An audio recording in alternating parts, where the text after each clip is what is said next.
નમસ્તે પ્રિય મિત્રો, સંસ્કૃત વયુનમ ચેનલ પર આપ સૌનું હાર્દિક સ્વાગત છે. સંસ્કૃત વયુનમ અંતર્ગત કુમાર સંભવની આ શૃંખલામાં આપણે આજે પંચમ શ્લોકનું અધ્યયન કરીશું.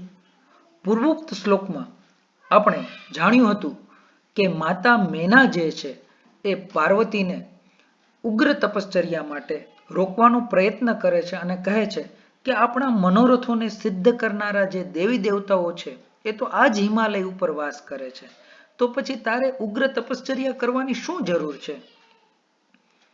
ક્યાં તારું શરીર અને ક્યાં ઉગ્ર તપશ્ચર્યા? છતાં પણ પાર્વતી જે છે એ તપ કરવા માટે ઉદ્યત છે એવું જ્યારે માતા મેના જે છે એ જોવે છે ત્યારે આ શ્લોકમાં કહે છે કે ઇતિ ધ્રુવેચ્છામ અનુશાસતી સુતામ શશાકમેના ન નિયંતુમુદ્યમાત ક ઈપ્સિતાર્થ સ્થિર નિશ્ચયમ મનઃ પયશ્ચ નિમ્ના વિમુખમ પ્રતિપયત. ગાયન કરીશું.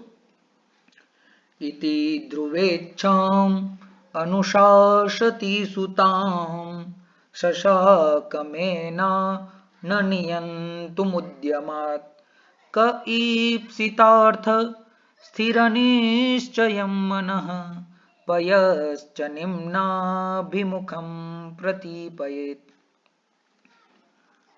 માતા મેના દ્વારા અનેક ઉપદેશો આપવા છતાં જેણે દ્રઢ નિશ્ચય કરી લીધો છે, સ્થિર નિશ્ચય વાળી પુત્રી પાર્વતી જે છે એ રોકાતી નથી અને તપ કરવાનો ઉદ્યમ જે છે, દ્રઢ સંકલ્પ જે છે એ માતા સમક્ષ રજૂ કરે છે. અને ખૂબ જ સુંદર દ્રષ્ટાંત, ખૂબ જ સુંદર સૂક્તિ જે છે એ કાલિદાસ આપણને આપે છે કે ઈપ્સિતાર્થ સ્થિર નિશ્ચયમ મનઃ પયશ્ચ નિમ્નાભિમુખમ પ્રતિપયત. કે જેમણે દ્રઢ સંકલ્પ કરી લીધો છે, જેમણે દ્રઢ મનોરથ કરી લીધું છે, એવા વ્યક્તિને એમની ઈચ્છિત વસ્તુની, ઈચ્છિત પદાર્થની પ્રાપ્તિ માટે કોઈ રોકી શકતું નથી. જેવી રીતે નીચાણ તરફ વહેતું પાણીને રોકી શકાતું નથી, એવી જ રીતે દ્રઢ સંકલ્પિત વ્યક્તિને પણ રોકવું અસમર્થ છે. સંજીવની ટીકાનું અધ્યયન કરીએ. ઇતિ એવમ અનુશાસતી, અનુશાસતી એટલે કે ઉપદિશંતી મેના. માતા મેના જે છે એ પુત્રી પાર્વતીને પૂર્વોક્ત શ્લોકમાં, ચતુર્થ શ્લોકમાં સમજાવે છે, પરંતુ પાર્વતી અડગ નિશ્ચય વાળી છે. મેના ધ્રુવેચ્છામ સ્થિર વ્યવસાયામ ધ્રુવ ઈચ્છા યસ્યાહ સા. અહીં બહુવ્રીહી સમાસ છે અને અનુશાસતી જે પદ છે એ અનુપસર્ગ પૂર્વક શાશુ અનુશિષ્ટો ધાતુથી શત્રુ પ્રત્યય અને ત્યારબાદ સ્ત્રી પ્રત્યયનો ગીત પ્રત્યય કરીને અનુશાસતી એવું પ્રથમા વિભક્તિનું એક વચનનું રૂપ બને છે. અને ધ્રુવેચ્છામ જે છે એ એક સામાસિક શબ્દ છે, ધ્રુવા ઈચ્છા યસ્યાહ સા, એમ બહુવ્રીહી સમાસ થશે. તો જેમનો અર્થ થશે સ્થિર વ્યવસાય, એટલે કે નિશ્ચિત અર્થવાળી, નિશ્ચિત લક્ષ્ય પ્રાપ્તિ માટે અડગ રહેનારી પાર્વતીને ઉદ્યમાત, ઉદ્યોગાત. કયો ઉદ્યોગ? તો જે ભાવિ તપ કરવા જવાનો જે ઉદ્યોગ છે, જે પ્રયત્ન છે, ઉદ્યોગાત તપોલક્ષણાત નિયંતુમ રોકી શકવા માટે ન શશાક એટલે કે સમર્થા ના ભૂત.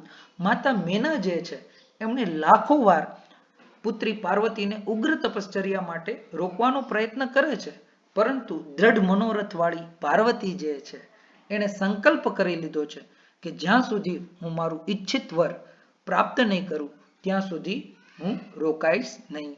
તથા હવે સુક્તિ સમજાવે છે. ઈપ્સિતાર્થ એટલે કે ઈષ્ટાર્થે સ્થિર નિશ્ચયમ મનઃ નિમ્નાભિમુખમ પયશ્ચ કહ પ્રતિપયત પ્રતિકૂલયત. ઈપ્સિતાર્થ પ્રિય અર્થ, પ્રિય પદાર્થ, ઈષ્ટ ઈચ્છિત જે અર્થ છે એના માટે જેમનું મન સ્થિર છે, જેમને નિશ્ચય સ્થિર કરી લીધો છે કે આ મારે પ્રાપ્ત કરવું જ છે. અંગ્રેજીમાં પણ કહે છે આઈ કેન ડુ ઇટ, હું કરી શકું છું. એમ જેમણે સ્થિર નિશ્ચય કરી લીધો છે એવા વ્યક્તિનો મનને અને નિમ્ન અભિમુખમ એટલે કે નિમ્ન તરફ વહેતું પાણી જે છે એને કોણ રોકી શકે? કહ પ્રતિનિવર્તયેત ઇત્યર્થ. નિમ્ન પ્રવણમ પયઃ ઇવ ઇષ્ટાર્થાભિનિવિષ્ટમ મનઃ દુર્વારમિતિ ભાવઃ. નીચાણ વાળા વિસ્તાર તરફ વહેતું પાણી અને દ્રઢ સંકલ્પિત મનોબળ વાળું વ્યક્તિત્વને એમના ઈચ્છિત પદાર્થ અથવા ઈચ્છિત આકાંક્ષા માટે કોઈ રોકી શકતું નથી. અત્ર દીપકાનુપ્રાણિતઃ અર્થાંતર ન્યાસ અલંકાર. પ્રસ્તુત જે શ્લોક છે એમાં અર્થાંતર ન્યાસ અલંકારનો કવિએ પ્રયોગ કરેલો છે. વ્યાકરણાત્મક દ્રષ્ટિએ અમુક વિશિષ્ટ પદો જોઈએ તો એમાં એક પદ છે પ્રતિપયેત, જે ક્રિયાનું રૂપ છે. પ્રતિ ઉપસર્ગ પૂર્વક આપટું વ્યાપ્તો ધાતુથી પ્રતિપ એવો શબ્દ બને છે. પ્રતિગતા પ્રતિકૂલાહ વા આપઃ યત્ર પ્રતિગતા આપઃ અસ્મિન ઇતિ પ્રતિપમ.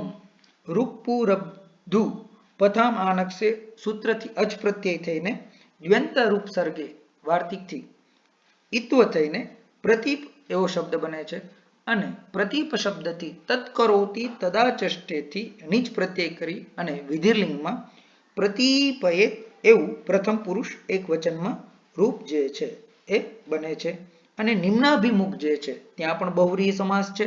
નિમ્નમ અભિમુખમ યસ્ય તત નિમ્નાભિમુખમ. ફરીથી શ્લોકનો એકવાર ભાવાર્થ જોઈએ ગુજરાતીમાં. આ પ્રકારે એટલે કે પૂર્વોક્ત શ્લોકમાં ઉપદેશ આપતી માતા મેના જે છે એ જ્યારે જોવે છે કે નિશ્ચલ ઈચ્છાવાળી એટલે કે જેમની ઈચ્છા ચલિત નથી થવાની દ્રઢ મનોબળવાળી પુત્રીને તપરૂપી ઉદ્યમથી રોકવા અસમર્થ થાય છે, ત્યારે વિચારે છે કે ઈચ્છિત અર્થની પ્રાપ્તિ માટે નિશ્ચયવાળું મન અને નીચાણ તરફ આવતું પાણીને કોણ રોકી શકે. માતાને સમજાઈ જાય છે કે હવે પાર્વતીને રોકવી જે છે એ ખૂબ જ અશક્ય વસ્તુ છે. પ્રસ્તુત શ્લોકમાં મહાકવિ કાલિદાસે ખૂબ જ સુંદર ઉક્તિઓનો પ્રયોગ કર્યો છે. ક ઈપ્સિતાર્થ સ્થિર નિશ્ચયમ મનઃ પયશ્ચ નિમ્નાભિમુખમ પ્રતિપયેત. આપ પણ આપના ધ્યાનમાં એવા વ્યક્તિઓ હોય અથવા તો ભૂતકાળમાં થઈ ગયેલા એવા વ્યક્તિઓ હોય તો જે દ્રઢ સંકલ્પથી એમણે પોતાનો ઈચ્છિત મનોરથ પ્રાપ્ત કર્યો હોય તો એમની માટે પણ આપ આ સુક્તિ જે છે એનો પ્રયોગ કરી શકો. ક ઈપ્સિતાર્થ સ્થિર નિશ્ચયમ મનઃ પયશ્ચ નિમ્ના ભિમુખમ પ્રતિપયેત. તો આશા રાખું કે આ શ્લોક જે છે એ આપને ખૂબ જ સુંદર રીતે સમજાયો હશે.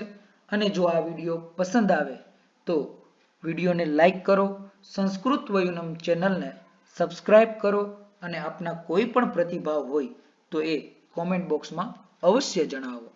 અસ્તુ ધન્યવાદઃ પુનઃ મિલામः.